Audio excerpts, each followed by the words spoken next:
ভজানুর্জিত সজ্জনা সংঘপতিং পতিতাধিক কারুণিকৈকগতিম গতিবঞ্চিত বঞ্চক চিন্তপদং প্রণমামি সদা প্রভুপাদপদম প্রণমামি সদা প্রভুপাদপদম প্রণমামি সদা প্রভুপাদপদম। जगद्गुरु भगवान शिष्ल भक्त सिद्धांत सरस्वती गोस्वामी ठाकुर जी की शिष्ल गुरु महाराज जी की जय। दशमथ स्थान शिष्ल प्रभुपाद पार्षद वृंद की जय। भजानंद सामत भक्त वृंद की जय। जय निताय धन्यवाद प्रणाम। श्री शिला सच्चिदानंद भक्त ठाकुर महाशयर श्री श्री हरिनाम चिंतामणि षष्ठ परिच्छेद गुरुर अवज्ञा। যে দীক্ষা ও শিক্ষা গুরু উভয়কেই সমান সম্মান করা আবশ্যক। বলুন প্রভু। আমি একটা বুঝতে পারছি যে আমার মতে যারা একদম মূর্খ তারা কি করবেন, যেমন আমরা জানতে পারবেন যে মায়াবাদ সূক্ষ্ম অক্ষরের মধ্যে সূক্ষ্ম অক্ষরে তাদের মধ্যে প্রবেশ করলে সমস্ত সাধন দূষিত করবে। তো এটা তো খুব যারা তত্ত্বজ্ঞ যারা মহাভাগবত তারা এটা বুঝতে পারবে। তো যারা একদম সাধু মানে শাস্ত্র শুদ্ধ তত্ত্ব সম্বন্ধে জানে না, শুদ্ধ ভক্তি কি জিনিস, তারা কি করবেন? তাহলে এখানে যে গ্রন্থ ভাগবত তো আমরা পড়ে অত তত্ত্বটা বুঝতে পারি না, সেই জন্য ভক্ত ভাগবতী। তো এই পরিস্থিতিতে আমরা কিভাবে তাহলে এগোতে পারবো? দেখুন, এখানে আমাদের গুরুবর্গগণ এই যে বললেন গ্রন্থ ভাগবতের সঙ্গ আর ভক্ত ভাগবতের সঙ্গ, খুব ভালো হয় যদি শুদ্ধ ভক্ত জেনে তার আশ্রয়ে আমরা থাকি। যেমন বৃষ্টি হলে ছাতা থাকলে আর গায়ে বৃষ্টি লাগবে না। প্রচন্ড রোদ উত্তাপ গরম, সেখানে যদি একটা বড় গাছ থাকে তার সেই গাছের ছায়ার নিচে গিয়ে আমরা শান্ত হতে পারি, সেই উত্তাপ থেকে বাঁচতে পারি। বাইরে ঝড় জল হচ্ছে, তখন যদি কোনো গৃহ পাওয়া যায়, একটি ঘর পাওয়া যায়, সেখানে ঢুকলে যেমন আর ঝড় জল গায়ে লাগে না, সেই রকম একজন পরম বৈষ্ণব শুদ্ধ বৈষ্ণব যদি পাওয়া যায়, তার আনুগত্যে থাকলে আর আমাদেরকে কেউ বিদ্রাবিত করতে অসুবিধা করতে পারবে না। মায়াবাদ, বৈষ্ণব অপরাধ, গুরুব্রু কেউ অসুবিধা করতে পারবে না। অতএব শুদ্ধ বৈষ্ণবের আশ্রয় গ্রহণই একমাত্র উপায়। এবার শুদ্ধ বৈষ্ণব জগতে খুব বিরল, যে কথা আপনি বললেন গ্রন্থ ভাগবত। শ্রী হরিনাম চিন্তামণি ঠাকুর মশাই লিখেছেন প্রাঞ্জল ভাষায়। যদি আমাদের আগ্রহ থাকে, তিনি আমার বুদ্ধি না থাকলেও তিনি সেই বুদ্ধি দান করে আমাকে বুঝিয়ে দেবেন। বুদ্ধি না থাকলেও হবে, এমন নয় যে বুদ্ধি দরকার। এই জন্যই তো মানব শরীরে হরিভজন সম্ভব, পশুপক্ষীর শরীরে হচ্ছে না কেন? তারা আলোচনা করতে পারেন না, তারা ভিন্নভাবে কর্ম করতে পারেন না, সেবা কর্ম ইত্যাদি, শ্রবণ ইত্যাদি। তবুও নাম শুনলে তাদের মঙ্গল হয়। কিন্তু মানব বুদ্ধিতে সম্ভব, মানব বুদ্ধিতে যাতে আমরা গ্রহণ করতে পারি, সেই জন্য প্রাঞ্জল ভাষায় আমাদের গুরুবর্গ লিখেছেন। প্রাঞ্জল সহজ ভাষায় গুরুবর্গ লিখেছেন। এই যেখানে বলছেন দীক্ষা শিক্ষা ভেদে গুরু দুপ্রকার, উভয় সমান মান। তারপরে এই যে লিখছেন যে সব আচার্যগণ শিক্ষা গুরু, সাধু সম্প্রদায় সব আচার্যগণ শিক্ষা গুরু। যিনি আদ্যাচার্য তিনি গুরু শিরোমণি। এরপর সম্প্রদায়ের গুরুগণকে সম্মান করব। যিনি সম্প্রদায়ের গুরুগণকে রিপ্রেজেন্ট করেন তিনি দীক্ষাগুরু হতে পারেন, অন্য দীক্ষাগুরু নন। যেখানে মায়াবাদ সেখানে কৃষ্ণ নাম, কৃষ্ণ কথা বা কৃষ্ণ মন্ত্র কিছুই গ্রহণ করব না। যেখানে অন্যায় দেখব বা অপরাধ দেখব, সেইখানে কিছুতেই সেখানে আনুগত্য করব না। এই কথাগুলো তো প্রাঞ্জল ভাষা নয়? এই কথাগুলোর মধ্যে না বুঝতে পারার কারণ নেই। এতেও যদি আমরা বুঝতে না পারি, তখন এই ঠাকুর মহাশয়ের আনুগত্য করলে আমাদের মতো মূর্খ ব্যক্তিও এই জিনিস উপলব্ধি করতে পারবে। যে অন্যায় শিখে যেই শিক্ষা দেয়, আর বোঝা যায় কোনখানে অন্যায় বা অপরাধ হচ্ছে। সেইখানে আমরা কি করি, আমাদের যে পূর্ব ধারণা বা সেই সব ব্যক্তিদের সঙ্গে আমরা যে ইতিমধ্যে একটা সম্পর্ক তৈরি করে নিয়েছি, সেইটাকে গুরুত্ব দিয়ে তার অন্যায়টাকে দেখি না। নয় বলুন? কেউ অন্যায় করছে বোঝা যায় না? যদি সাদা চোখে খোলা চোখে দেখা হয়, কোনো কিছুর বন্ধন স্বীকার না করে যদি দেখা হয়, তাহলে বোঝা যায় যে এটা ঠিক হচ্ছে না। খুব সহজেই বোঝা যায় যে এইটা ঠিক হলো না। আমি যেটা দেখলাম, আমি যেটা শুনলাম, বা আমাকে যেটা করতে বলা হলো, বা ইনি যেটা আদেশ করছেন এইগুলো, বা ইনি যা ব্যবহার করছেন, এইগুলো ঠিক নয়, এটা বোঝা যায়। কিন্তু আমরা তার আগে থেকে তার সঙ্গে একটা সম্পর্ক করে চোখে একটা পটি বেঁধে নিই, কাপড় বেঁধে নিই, যা ঠিক আছে ইনি যা বলবেন তাই করবো, কারণ এনাকে আমি গুরু বলে স্বীকার করে নিয়েছি, বা এনাকেই আমি বৈষ্ণব মনে করে নিয়েছি, এখন ইনি যা বলবেন তাই করব। এই চোখে কাপড় বেঁধে নিই বলে আমরা আর বুঝতে পারি না যে ইনি কি ভুল করছেন। নয় বলুন? দেখা যাচ্ছে না? দেখা যাচ্ছে। অনেকেই দেখতে পাচ্ছে কিন্তু ছাড়তে পারছে না, কিন্তু ওই যে আগে থেকে একটা সম্বন্ধ করে নিয়েছে। সুতরাং এই প্রাঞ্জল ভাষায় ঠাকুরমশাই যা বলেছেন, এইটা মানব বুদ্ধি যাতে নিতে পারে সেইভাবেই ঠাকুরমশাই লিখেছেন। এরপরেও যদি বলি এতেও আমার বুদ্ধি নেই, তাহলে বুদ্ধি কার্পণ্য হয়ে যাবে। নয়, শঠতা বা কার্পণ্য অনেক জায়গায় হয়। কোথাও অর্থের প্রয়োজন, কারোর অর্থের প্রয়োজন, কেউ চাইছে, একটি টাকা চাইছে, তাহলে তার কিছু সুবিধা হয়। আমার আছে পকেটে 10 টাকা, কিন্তু আমি দেবো না, ভাববো না আমার এগুলো ট্রেনে টিকিট কাটতে হবে, আমাকে সারাদিন চালাতে হবে, দেবো না। এটা একটা শঠতা, তাকে 1 টাকা দেওয়া যায়, প্রাকৃত শঠতা। আবার জ্ঞান স্বার্থ হয়, জানেন কিন্তু আমি এই কথা আলোচনা করব না বা কাউকে বলবো না, এটা জ্ঞান স্বার্থ আছে ধারণা, এই সিদ্ধান্ত জানেন, এই বিচার জানেন, কিন্তু বলবেন না। প্রাকৃত অর্থে একটি ছাত্র, সে আরেকটি ছাত্রকে সাহায্য করতে পারে, জানে এই অঙ্কটা কিভাবে করতে হয় বা এই কথাটার ভাব সম্প্রসারণ কি করে হয়, কিন্তু সে বলবে না, এটা জ্ঞান স্বার্থতা, প্রাকৃত জ্ঞান স্বার্থ। আর অপ্রাকৃত জ্ঞানের সঠতা করতে পারেন কেউ, জানেন কিন্তু সিদ্ধান্ত বলছেন না, চুপ করে থাকছেন, বিচার করছেন না,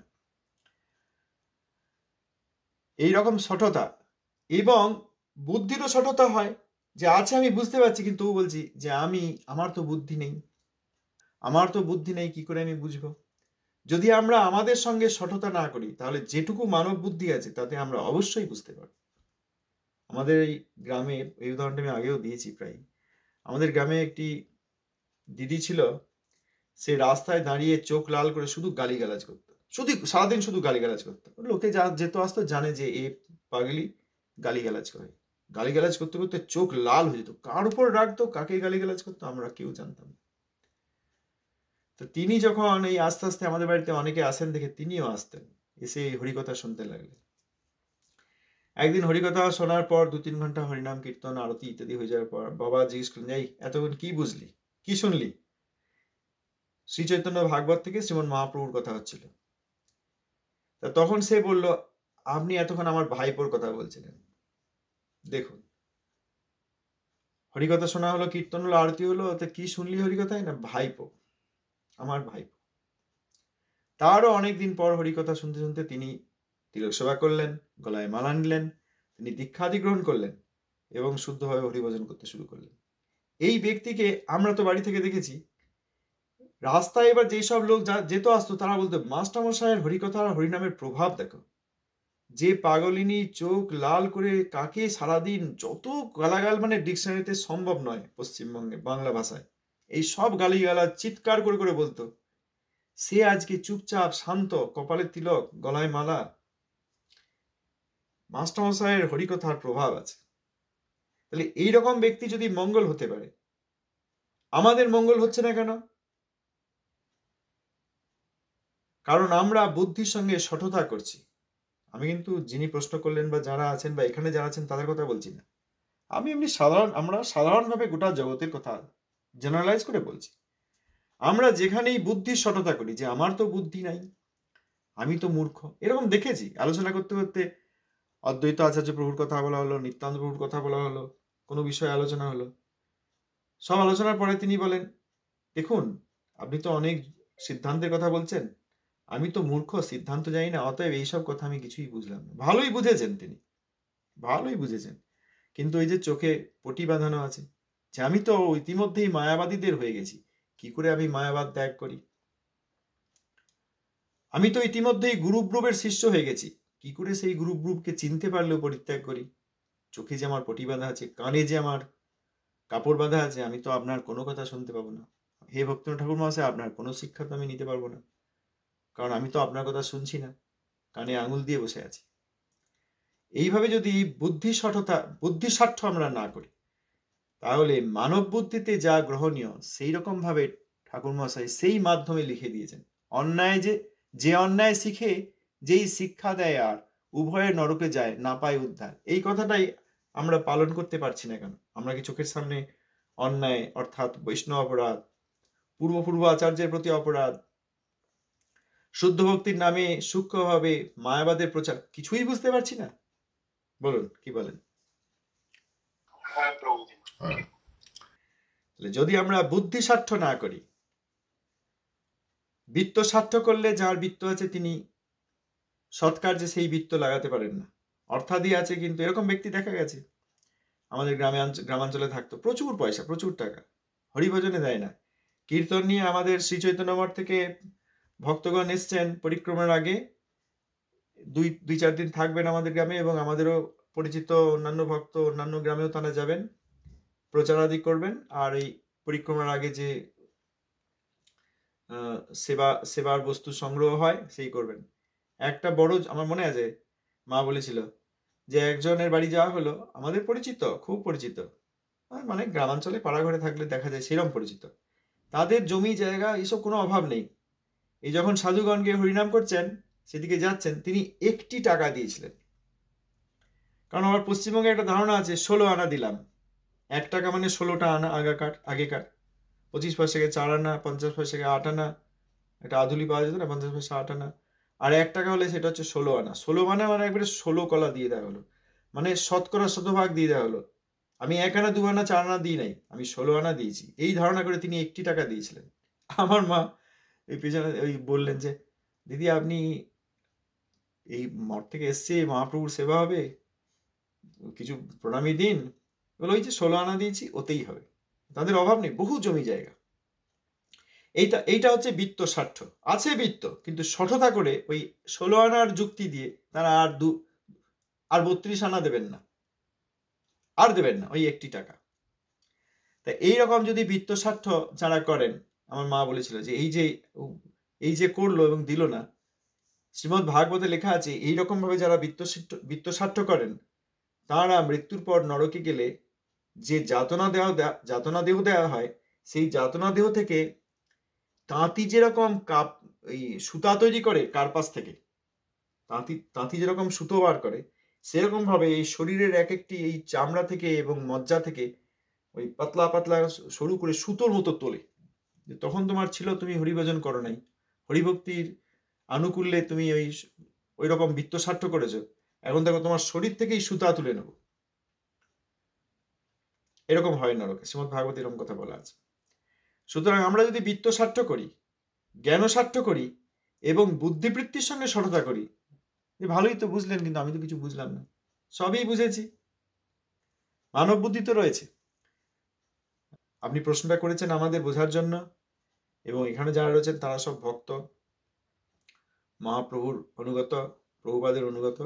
আমরা যে কথা আলোচনা করলাম জগতের বিষয়, আপনিও প্রশ্নটা জগতের সম্বন্ধে বলেছেন। জগতের লোক কেন বুঝতে পারছে না? জগতের লোক নিজেদেরকে মূর্খ বলছে, বুঝতে পারছে না। কিছুই মূর্খতা নেই। প্রথমত তারা তো শ্রবণই করছেন না। এখানে তো অনেককে আমন্ত্রণ করেছি, ব্যক্তিগতভাবেও আমি অনেকে বলেছি যে এখানেই আছে, আপনারা আসুন, এসে সহায়তা করুন। আপনারা তো জানেন অনেকেই আসেন না।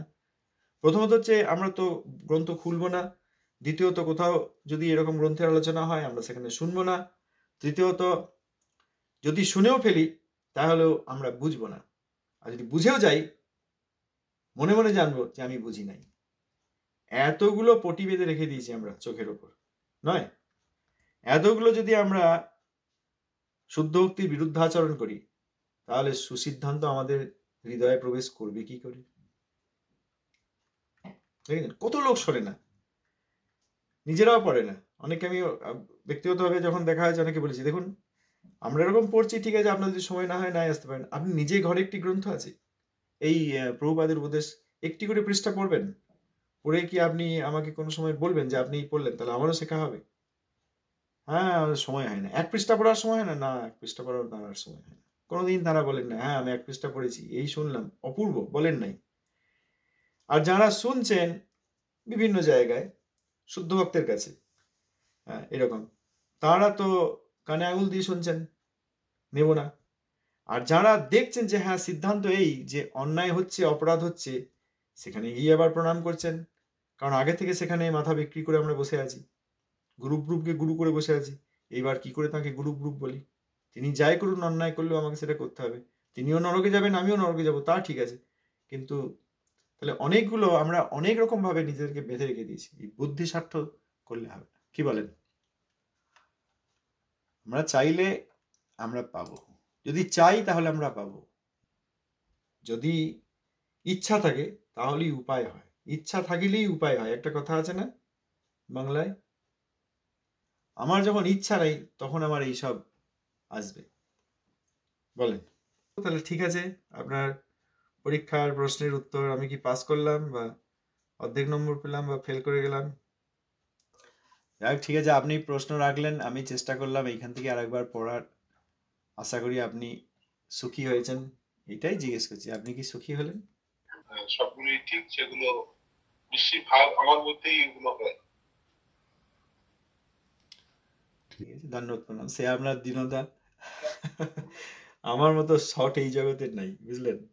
কথাবার্তায় শর্ট, মনে শর্ট, কাজে শর্ট, সব শর্ট, শর্ট নাম্বার 1 নম্বর শর্ট। যে এগুলো যাতে আমরা ঠিকভাবে বুঝতে পারি, সেগুলো যাতে পালন করলে আমরা এগুলো নিতে পারি না, এবং ওই জন্য কিছু।